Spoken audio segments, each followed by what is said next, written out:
Robin. I'm a personal trainer. I would say divided into a scale of 1 to 10. I like this term, motion is lotion.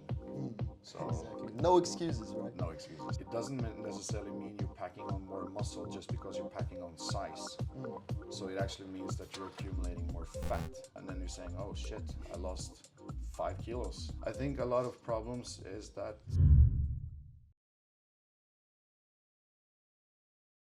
So, welcome back to today's video. Today we have a personal trainer, a professional on our team. Do you want to introduce yourself? Hi, my name is Robin. I'm a personal trainer. I'm also working as a boxing coach. Been a boxing coach since 2018.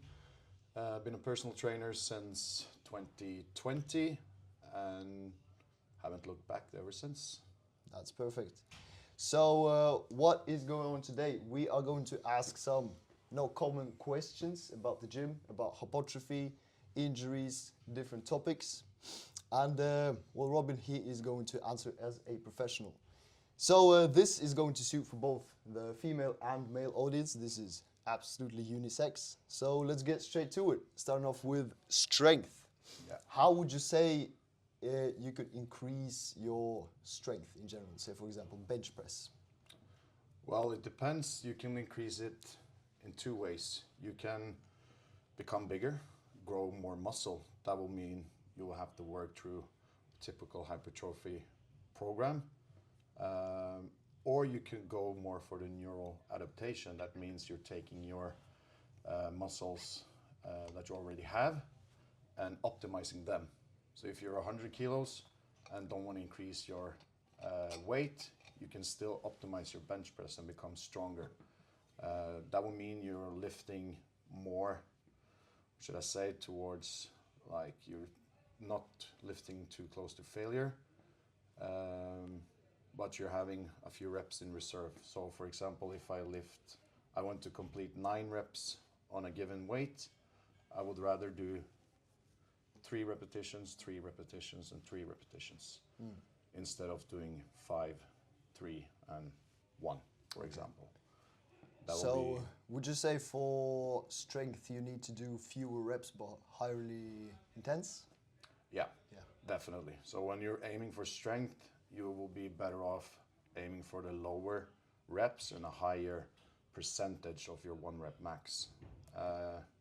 Anywhere from 85% up until 95% should be your training load. Exactly. Yeah. How often should you train to see really some of that aesthetic or strength results? Like once a week or 7 times a week? What's the perfect?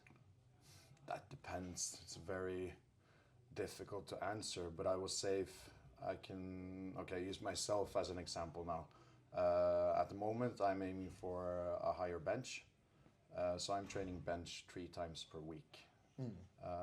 But I don't have any other pressing exercises for the chest at the moment.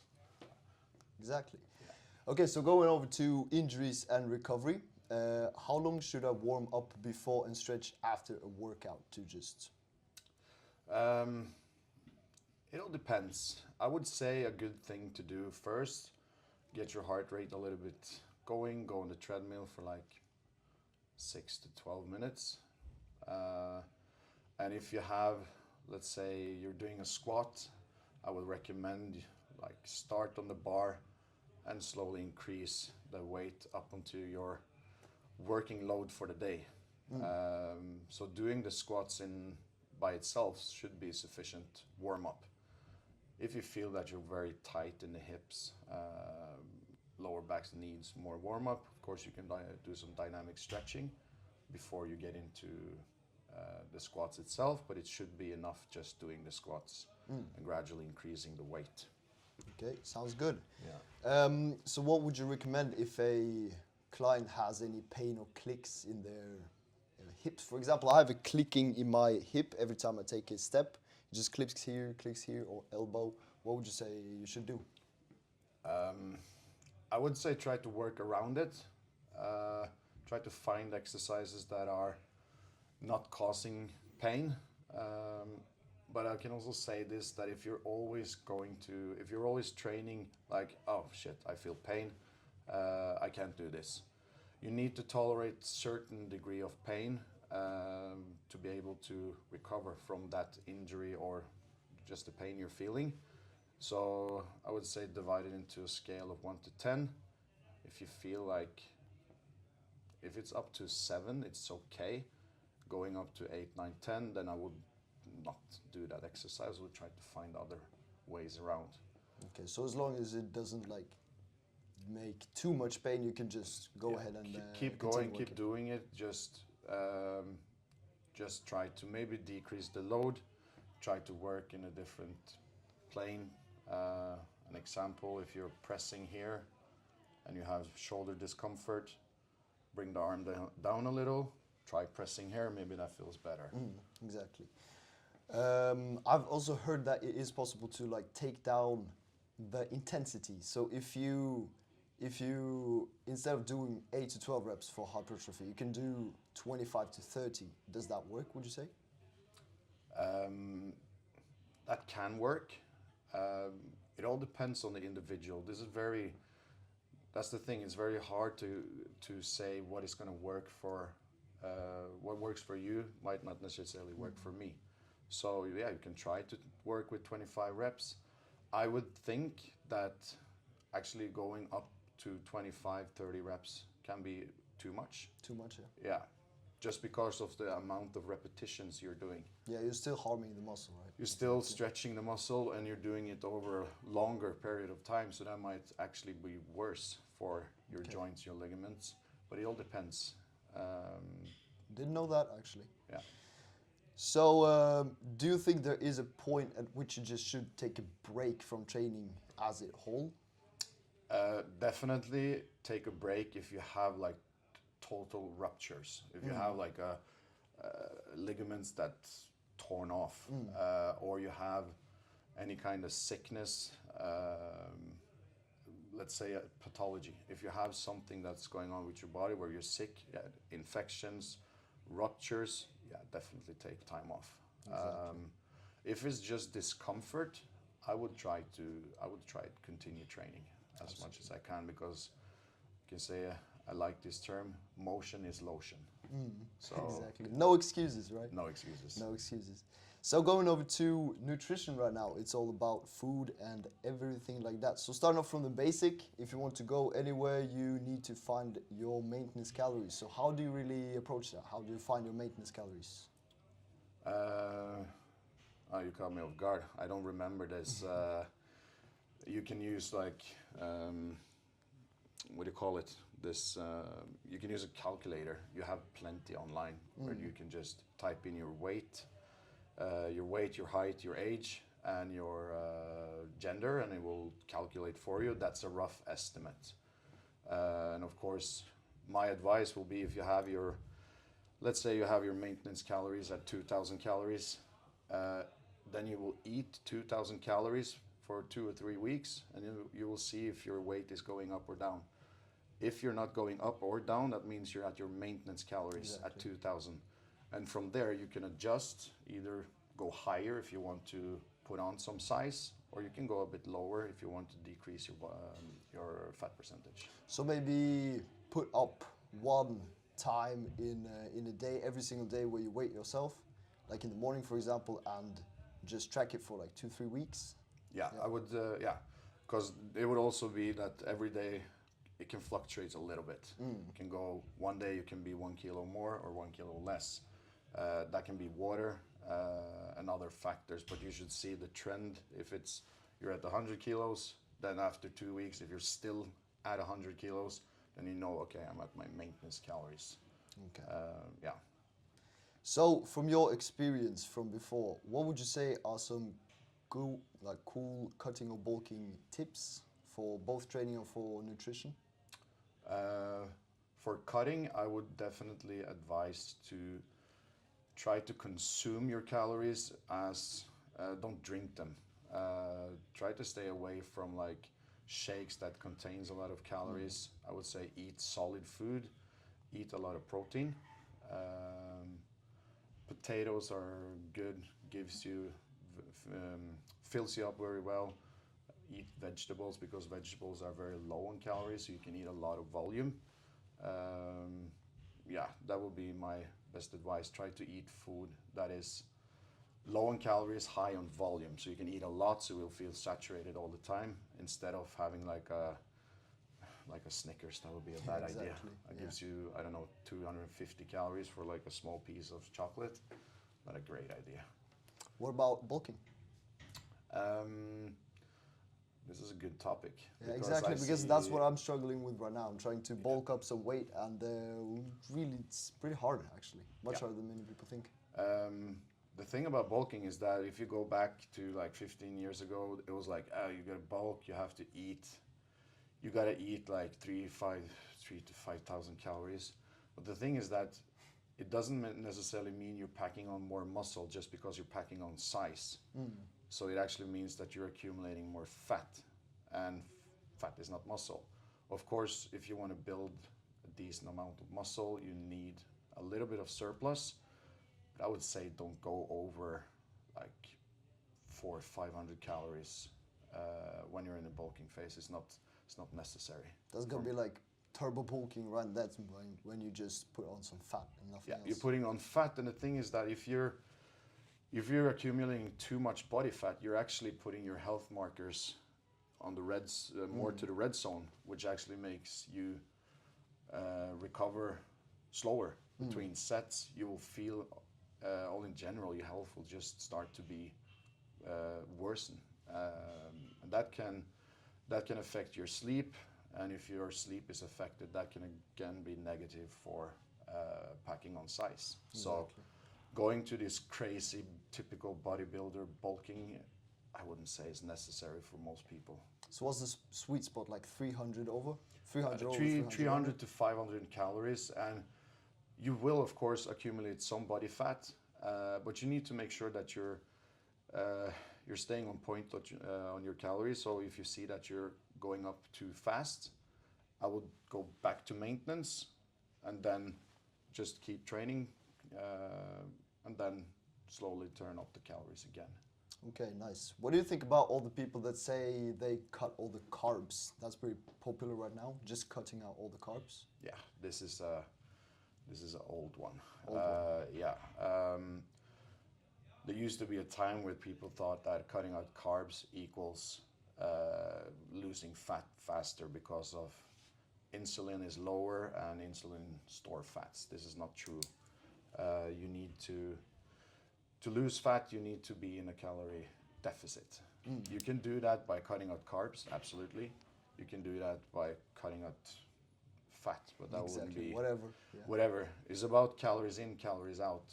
And the reason why people say that it works and believe that it works is because when you cut out your carbs, you will not contain as much water as when you eat carbs. Exactly. So you're losing a lot of water weight, and then you're saying, "Oh shit, I lost 5 kilos after I stopped eating carbs." It's just water, yeah. And it's just water, and then you go back on eating carbs, and you gain the weight back, and then people are like, "Fuck, it doesn't work."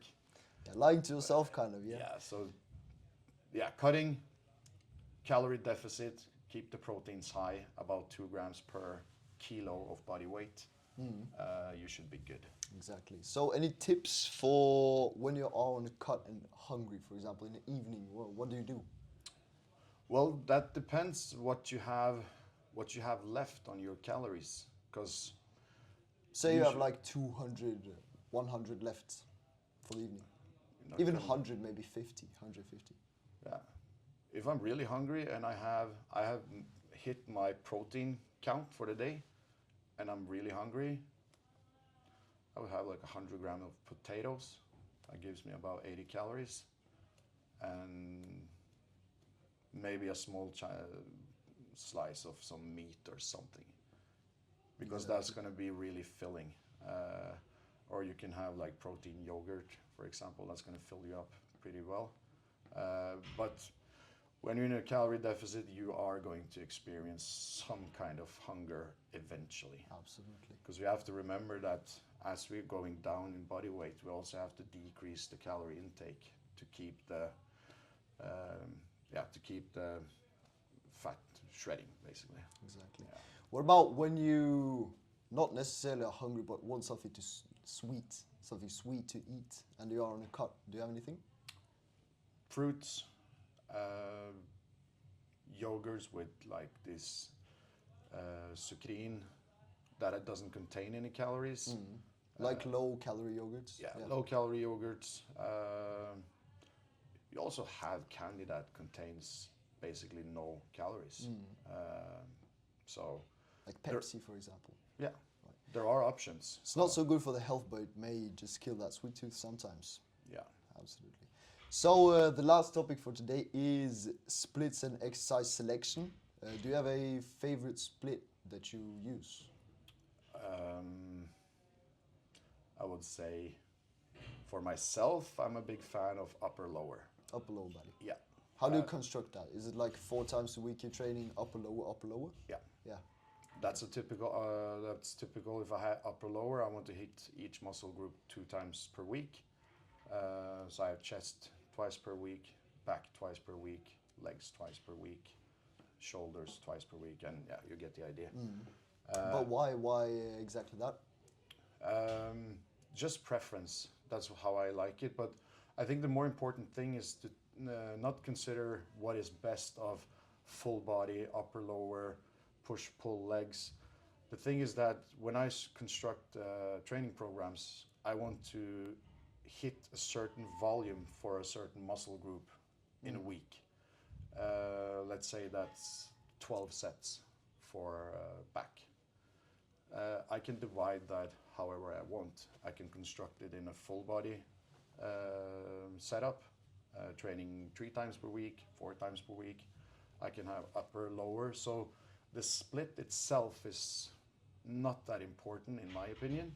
I think the more important thing is to just try to calculate your volume, what you want for a certain muscle group, and then you select the exercises that are fitting for that goal and you put them together to a program. How do you know how many sets you need per week for a muscle? That's based on response. So how your muscle is responding. So let's say you start week 1 and I'm giving you a volume of 9 sets per week for back. You will keep that for 12 weeks to see if it works. If it doesn't work, you don't put on size or you don't put on strength, then it might be a little bit low. Then you can add a set or 2 and you try it for another 4, 5, 6 weeks. And then you might see that, okay, strength is going up, I'm putting on size, then you know you're in the sweet spot. Okay. So I would rather start low with the volume and then increase over time.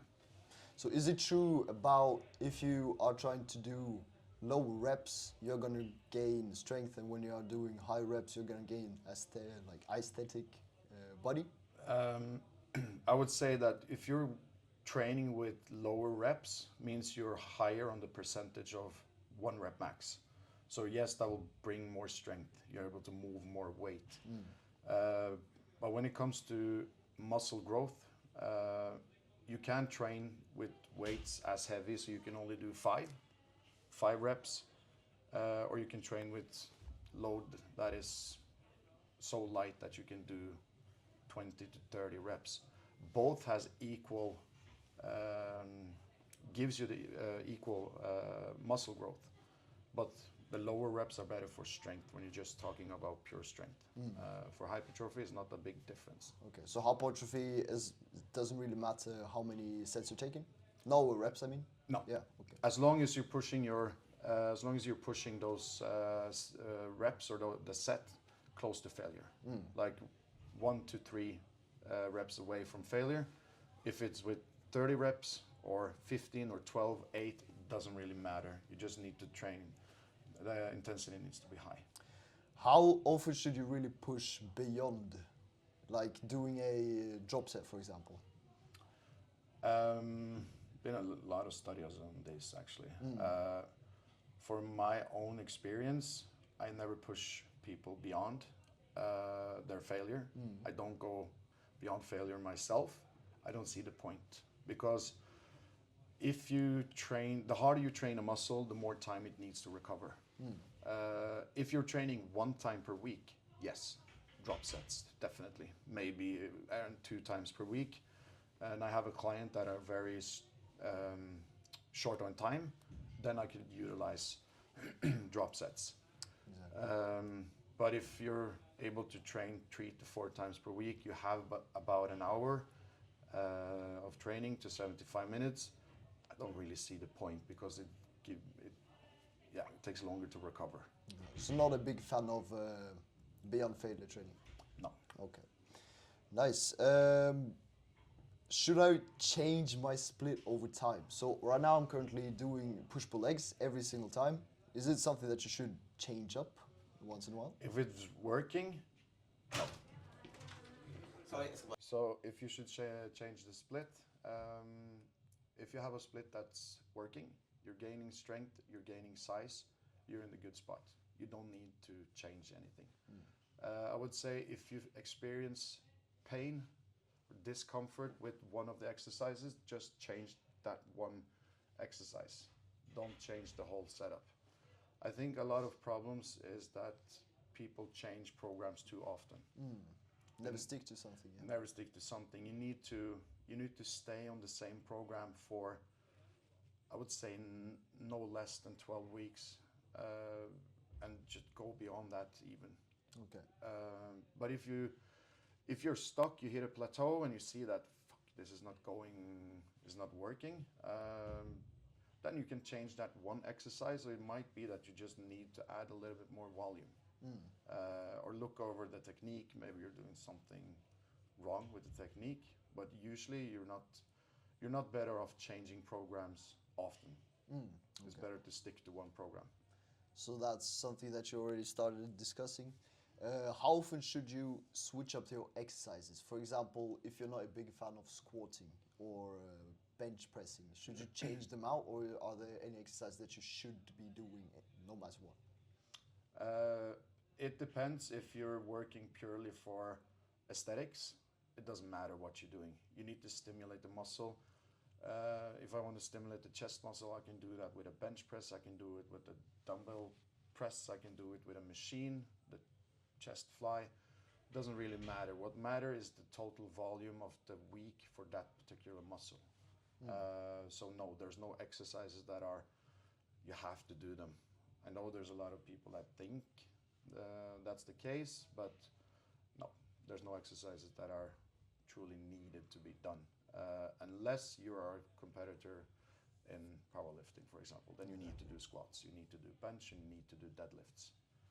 So, from the top of your head, some 5 exercises that are your favorite right now. My favorites right now, I would say the bench press, the lat pull down, lateral raises. I'm a fan of the leg press and the walking lunges. Even though I hate it, I also like it. Yeah, that's many of the exercises, you know. Yeah. But yeah, that was it for today's questioning session. Thank you very much Cool, no for problem. attending. Do you have any social media? Coach Sandnes at Instagram. Not very active at the moment. I have some videos, but yeah, I'm not posting a lot. So Nice. This will be my first interview done. Mine too, actually. Cool. Okay, thank you very much. No problem.